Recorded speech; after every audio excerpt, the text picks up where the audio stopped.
Hello everyone good morning welcome to my mini blog सकाळ 7 ready बाहरी गलु घर को कहीं मो बड़ जेजेमा एक्सपायर कर जाइछंती। आज जेहेतु बड़ जेजेमांकर 10 दिन सकाळु सकाळु रेडी बाहरी गलु घर को जीवापाईका। लायाटी बहुत ही खुशी अच्छी मामू घर को जीवापाईका।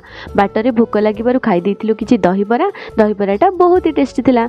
दहीबरा खाई सारिबा परे डायरेक्ट बाहरी जाइथिलु घर को।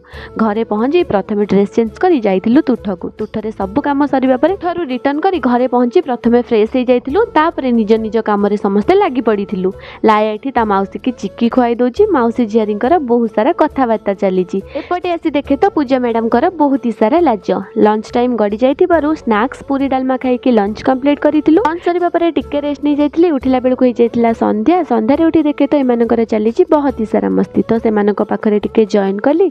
आज जेहेतु दशरात्रि थिला समस्तंको तळे सोइबाकू पड़िथिला। लाया सेथि पई बहुत ही खुशी थिला। एमिति भाबरे हमर जाइथिला गुड नाइट। वीडियो भल लागले डू सब्सक्राइब।